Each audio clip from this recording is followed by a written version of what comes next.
All right, Alexander, let's talk about Ursula von der Leyen's speech this weekend.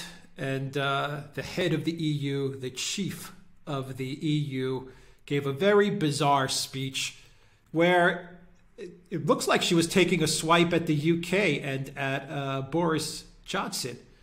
And she started to talk about, looking for, getting the shot out is not a race. And it's not a space race, and this is not the Cold War. And she grew up in the Cold War. I mean, she just started to just ramble and rant about completely useless stuff. Let me find the exact quote that left everyone kind of scratching their head. She said here, "Some countries view the search for a shot as a race among world powers, like the race for space in the 1960s. This is not a competition between Europeans, Russians, Chinese, and Americans. This is too serious." Alexander, I just have one quick thing to say about this. About a month ago, the EU was making this big production about how they got all these shots delivered, and everyone was going to get a shot at the same exact day. All the countries, the same day, they were all going to administer the shot. All the leaders of every single country got in front of the TV. They had all the press there. All the media channels were calling this the greatest thing since sliced bread. I mean, this was a greater victory than World War I and World War II and the Cold War all combined. And all the leaders of every country, including the country where I am, they were all smiling and they were all proud, like they had just, defeated the eternal enemy. And it was such a ridiculous and stupid production. The EU completely screwed it up.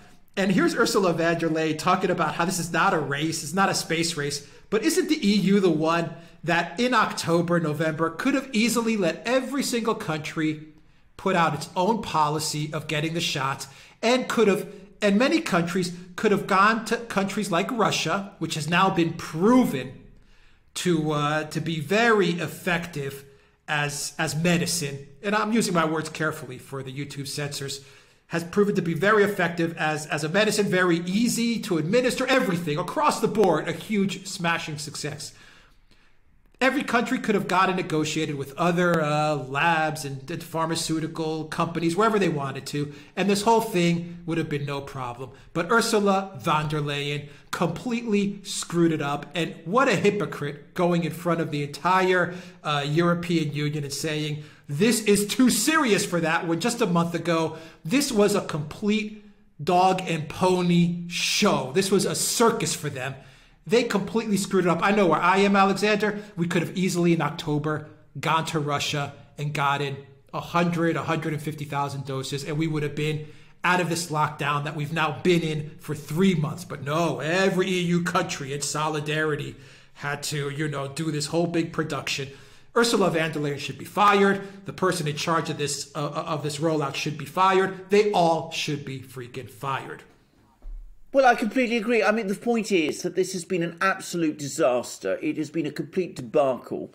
But the people who are in charge, people like Ursula von der Leyen, do they take responsibility? No. Do they admit mistakes? No. They are entirely faultless and blameless in their own eyes. What do they do instead? They rail and complain and say absolutely awful things about the British because the British succeeded and got it right where they themselves have failed.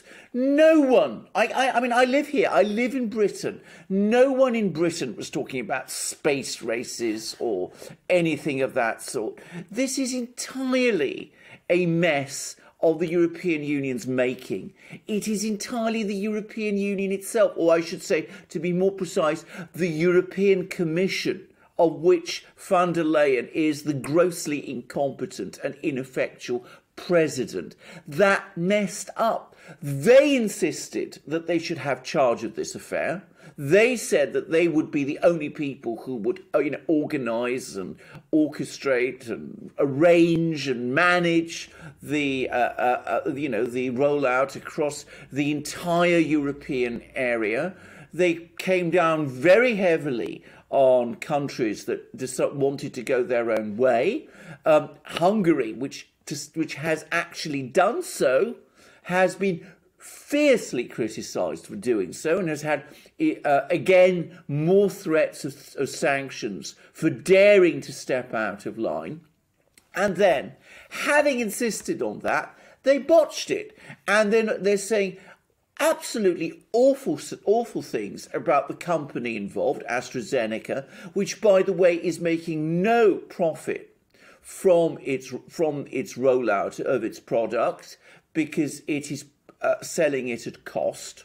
A fact, by the way, which Europeans rarely want to touch on. They talk a lot about, AstraZeneca being big pharma, but AstraZeneca is probably on balance losing money out of all of this. So they blame and criticise AstraZeneca, and they blame and criticise Britain, and they blame and criticise Boris Johnson, our Prime Minister, who on this occasion at least did the right thing by agreeing a plan, an effective programme with AstraZeneca and getting it up and running way back, by the way, a year ago in February last year, before the problem had really got underway across Europe and in Britain. And so they go after him and they accuse him, she accuses him of presiding over endless suffering, that was the word, and a space race. I mean, this is bonkers. This is absurd language. And by the way, she's been joined and supported by other people, including Peter Altmaier, the German economics minister, who has also rejected all criticism of Ursula von der Leyen and says, I don't want to compare, and that was his words, I don't want to compare with Great Britain. Well, who is making those comparisons? I mean, it's the Europeans who are making these comparisons. It's the Europeans who are talking about space races, not the British. But this is such a classic example of the European bureaucrat mindset.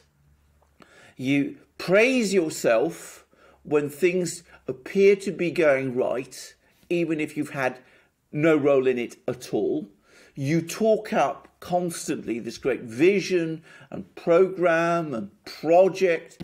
You talk all the time about democracy, though, of course, no one elected you, which is what they also do. And then when things go wrong and there's a debacle, you don't criticise yourself. You don't accept any criticism. You don't take on any blame. You don't resign. You don't say, mistakes have been made and we must learn from them. You go on insisting how perfect you are, and you go after and criticise other people purely because they're doing it better than you. I mean, but this they did. I remember them behaving in exactly the same way during the Eurozone crisis between 2011-12, when, of course, as we know, they nearly shot the economies of Southern Europe to pieces. And they're doing it again. And next crisis, they will do it again still, because that's the mentality that these people have. Yeah, I mean, I don't want to make this show about the shot, because I know that's a hot button issue. But what I want this show to highlight, and what this does highlight, is how on every single occasion when something important comes up, the EU completely screws up the leadership. I mean, they're bad at everything. And in this case, something like this should have had someone that understood logistics, understood negotiating with large multinational companies, understood how to roll stuff like this out. I mean, they could have gotten professionals in these positions to deal with this stuff. And you mentioned, 2012, 2013, 2010 in Greece. It's the same thing. They could have gotten finance and economy professionals. But instead, they just got a bunch of technocrats and bureaucrats, and they completely destroyed Southern Europe. They completely gutted it. And now we're going to have the same thing in about 6 to 9 months, without a doubt. They're going to roll out austerity on every single country, and they're going to They're going to trot out all these bureaucrats who claim to be economists, but they can't add up 1 + 1.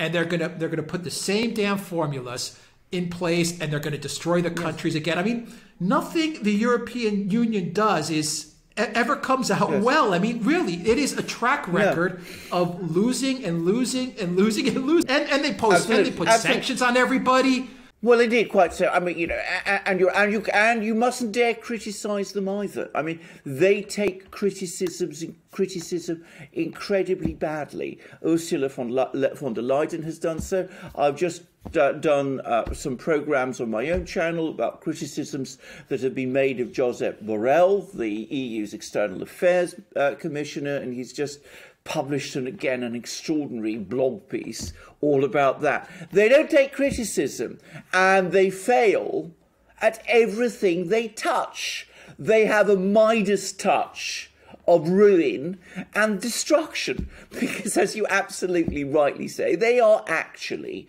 professionally competent at nothing. They're not managers, they're not administrators, they're not engineers, they're not scientists, they are not usually good at logistics. They have no experience of running logistics. They don't know how business works. They don't really know how economies work either. That's never been their concern. They have, but they insist that it must be done their way. No one else is allowed to do it. And when it all goes wrong, they take no blame.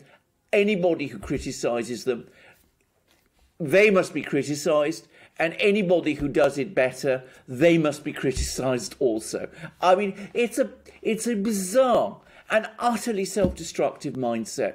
It shows the incredible arrogance and loss of reality of these people. And by the way, just to parenthesise, I too make no endorsement of any product. I am not, I don't know anything about this field. I don't know what works and what doesn't. That's not the point of this programme. That's not the issue we are discussing. What we are talking about is how the EU Commission, even on its own terms, at whatever it does, it always fails. It can take a good situation and make it bad, and it can take a bad situation and it will make it worse. I have never known it to take a bad situation and to make it better. That's not what the EU ever seems to do.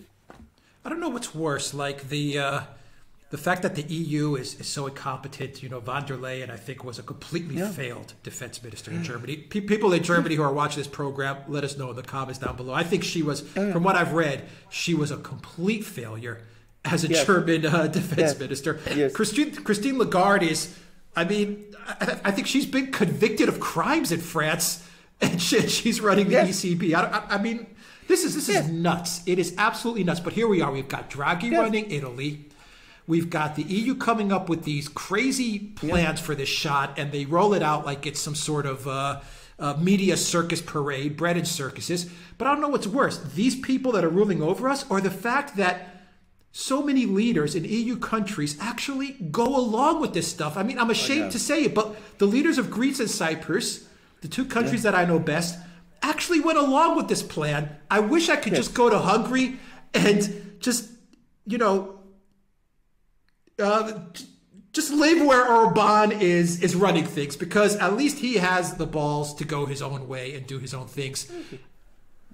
Absolutely, he behaves like a democratic politician who is accountable to his own people. So he says, "How am I going to get things for them in the shortest possible time?" Well, if the Russians have it, I will go there. And he's not going to wait for an unelected official in Brussels to tell him what he should and shouldn't do. As I said, he's a real political leader. These people are not. And what really, for me, sticks in the throat is that they call him the authoritarian, the populist, and even the dictator, even though he is elected. And they call themselves the Democrats, even though they are not. I mean, it's absolutely Alice in Wonderland. Well, Alice Through the Looking Glass. It's all totally and completely upside down. And as you absolutely rightly say, the more they fail, the more that they rise. You're absolutely right. Christine Lagarde does have criminal convictions for financial crimes in Paris. So what do? You make her first head of the IMF, and then you make her head of the ECB. And no doubt before very long, she'll be president of the Commission also. I mean, so these sort of people rise and rise and rise. And I've been in contact with people in Germany, and they will tell me the same thing about Ursula von der Leyen. She was an absolutely hopeless defence minister in Germany. The German military, never particularly strong because it's starved of funds, and besides there's an anti-military culture in Germany, which is, for historic reasons there, but she again took a military that's demoralised and run down, and she made it worse. And so what you do, you promote that person and you bring them to Brussels and you put them in charge of the whole thing, and you say they are the people, she is the person who must from now on be in charge of rolling out things which you say are of critical importance to the whole of Europe.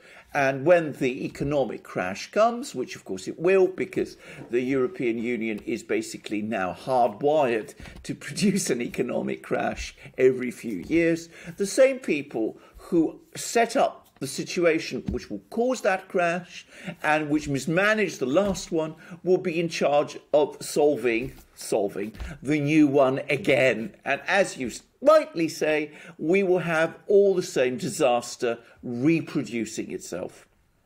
Yeah, it's crazy. Let's end it on this point, because I think the UK is interesting. It's an interesting case here. And I was just reading a story on Zero Hedge that came out today, and it says this.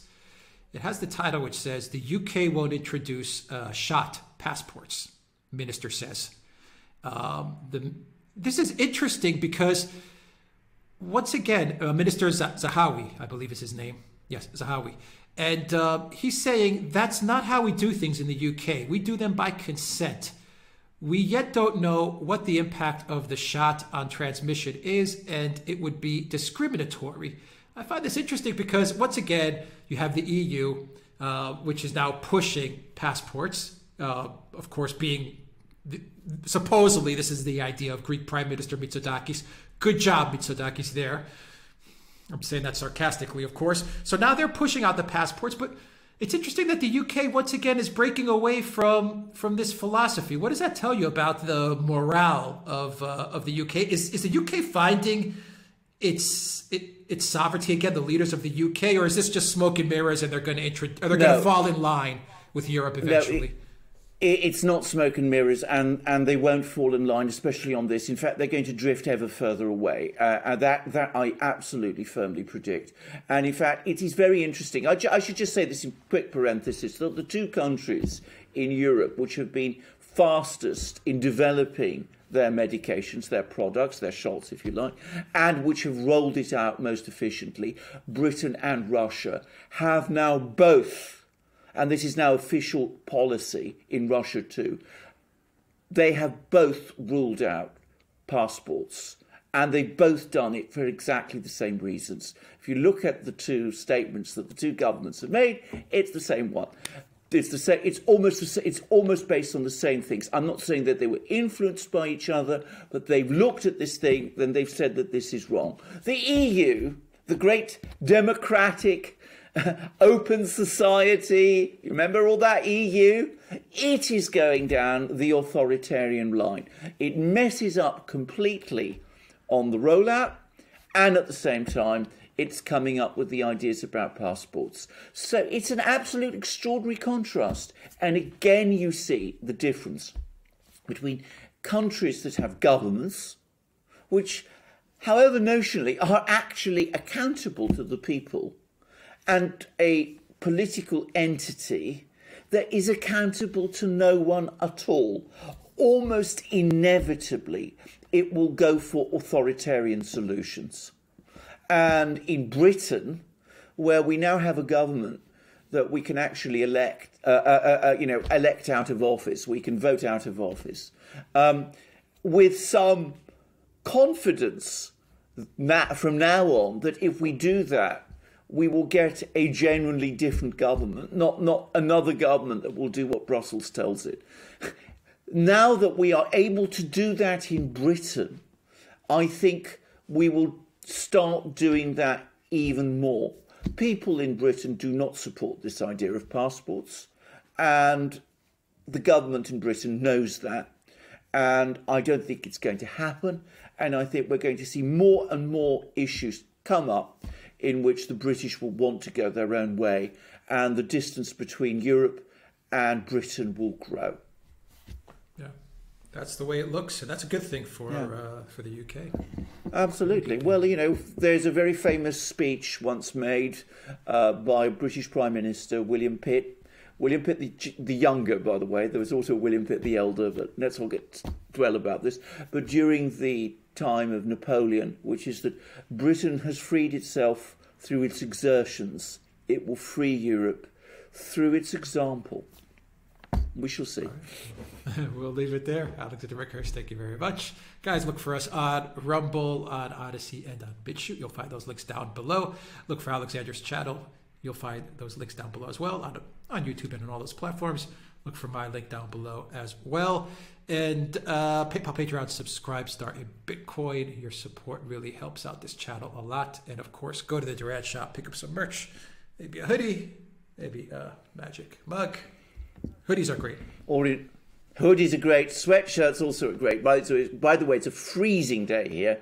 We've got snow on the ground, very unusual in London. And you can see that here I am wearing my wonderful Duran sweatshirt. Keeps me warm on a cold winter's day. And I've got my Duran long-sleeved T-shirt underneath. And I'm drinking my hot tea, my hot Yorkshire tea from a Duran mug with the flag of our friendly and a country, Australia, on it. So you can find all these great products on our shop. You'll find our hats too, mugs, T-shirts, sweatshirts, and the great hoodie that Alex is wearing. And you will support us by coming to our shop and find us on our other platforms and support us through Patreon, subscribe, Star and PayPal and via Bitcoin. And we look forward to you joining us in our next programs. And don't forget our other channels, mine and Alex's, links under this video. All right. Take care, everybody.